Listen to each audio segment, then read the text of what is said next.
मैं बात कर रहा हूँ अरुणिमा सिन्हा की।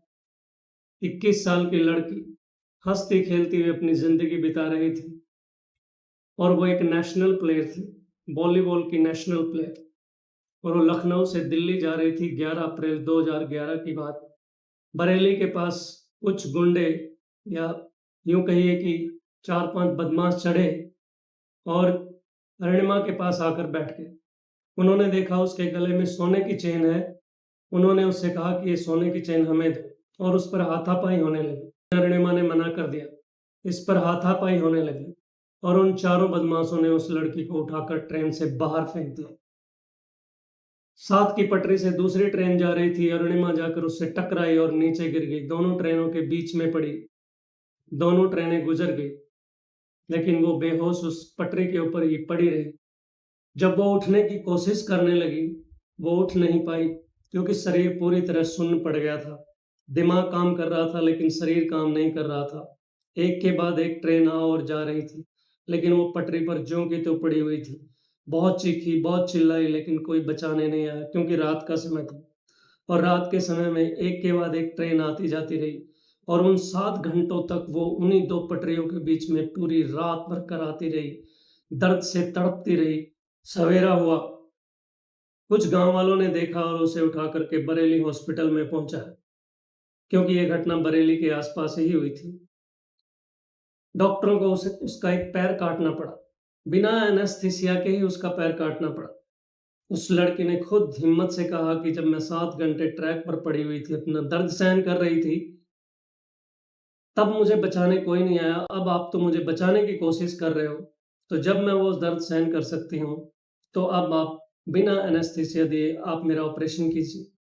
और डॉक्टरों ने ऑपरेशन किया और उसे थोड़े दिन बाद में लखनऊ हॉस्पिटल में शिफ्ट किया। लेकिन जब उसे होश आया, उसने जब अखबार उठाया, तो उसे ज़ोर का झटका लगा। उसके दिमाग पर गहरा असर हुआ। कुछ अखबार कह रहे थे कि अरुणिमा के पास टिकट नहीं था, इसलिए उसने ट्रेन से छलांग लगा दी। कुछ का कहना था कि वो आत्महत्या करनी चाहती। इन बातों से वो बहुत आहत हुई और मन ही मन फैसला किया कि इस दुनिया को जवाब देना होगा। उसका एक पाँव पूरी तरह कट चुका था और एक पाँव में रोड डल चुकी थी और रीढ़ की हड्डी में 3 क्रैक आ चुके थे। और उसने एक बहुत बड़ा फैसला उन दिनों लिया। हॉस्पिटल के बेड पे उन्होंने डिसाइड किया कि मुझे इन दुनिया वालों को जवाब देना है। जैसे ही उसे 4 महीने बाद छुट्टी मिली, छुट्टी मिलने के बाद लोग कहाँ जाते हैं? अपने घर। लेकिन अरुणिमा अपने घर नहीं गई। बस उसने डिसाइड किया कि मुझे माउंट एवरेस्ट समिट करना है। जिसने भी सुना दंग रह गई। जिसने भी सुना कहा पागल हो गई है। एक पैर नहीं है, एक पैर में रोड डली हुई है, हड्डी के 3 क्रैक हो रखे हैं, अभी पूरी तरह से ठीक भी नहीं हुई है। हाँ, कहता है इसका दिमाग ठीक नहीं है, इसका इलाज अभी और चलना चाहिए। लेकिन अरुणिमा की अंतरात्मा जानती थी।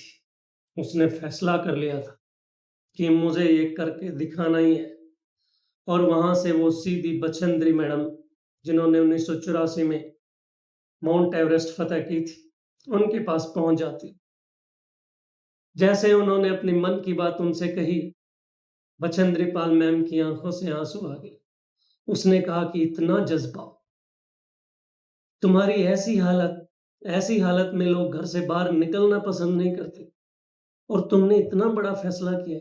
उन्होंने कहा अरुणिमा, हिमालय समिट तो तुमने कर लिया है, चोटी तुमने फतह कर ली है। अब तो सिर्फ लोगों को दिखाना है। जहाँ लोग जो रास्ता 2 मिनट में तय कर रहे थे, अरुणिमा को वहाँ 3-3 घंटे लग रहे थे। लोग देख करके हैरान थे। हिम्मत की दाद देनी पड़ेगी। जैसे ही उसके पैर पे थोड़ा जोर का झटका लगता था, खून आने लगते थे।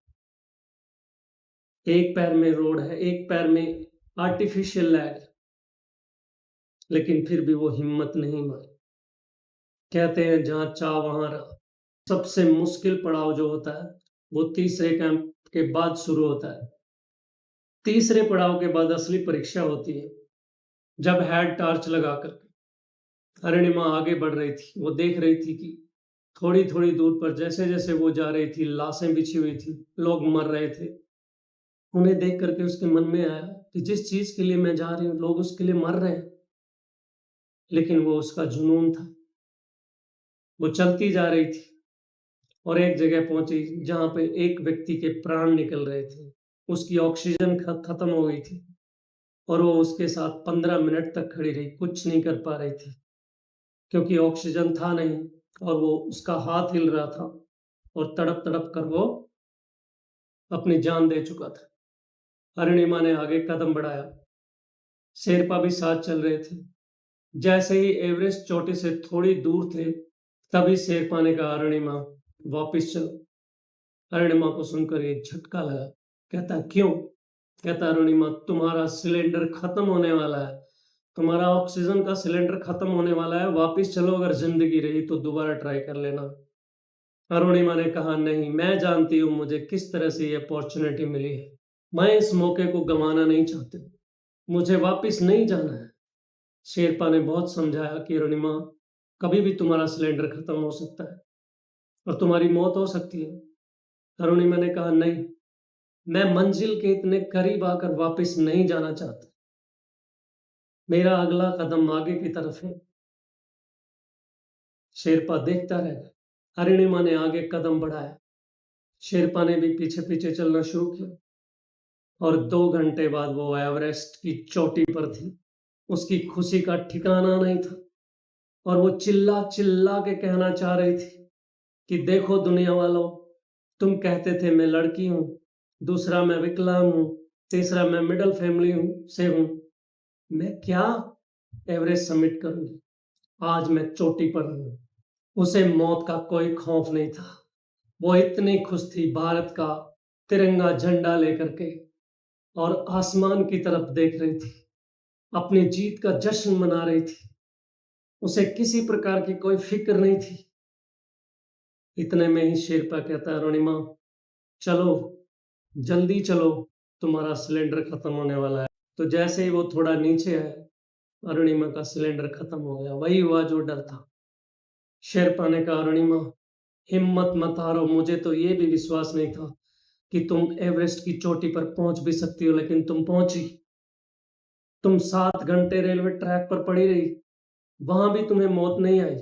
अब तुम मर नहीं सकती, तुम जिंदा चलो, तुम्हें जिंदा चलना होगा नीचे। जैसे तैसे हिम्मत करके अरुणिमा ने उठना चाहा, लेकिन चल नहीं पा रही थी।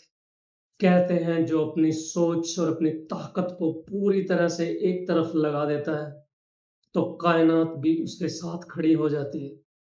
पूरी कायनात उसके साथ खड़ी हो जाती है, उसका सपना पूरा करने के लिए। इतनी ही देर में कोई एक पर्वतारोही आता है। उसके पास 2 ऑक्सीजन के सिलेंडर थे। रास्ता बहुत खराब हो चुका था, मौसम प्रतिकूल हो गया था। तो उस पर्वतारोही ने एक सिलेंडर वहीं फेंका और वापस मुड़ा कि फिर दोबारा से ट्राई करेंगे। देखिए कायनात ने किस तरह से उसकी सहायता की और वो जिंदा वापस आया। वो लड़की यहीं नहीं रुकी, उसने 7 पर्वतों की चोटियों को फतह किया। अभी भी उसकी जर्नी जारी है। ये कहानी हमें शिक्षा देती है कि अगर आपने सोच लिया कि मुझे करना है, तो आपको दुनिया की कोई ताकत रोक नहीं सकती।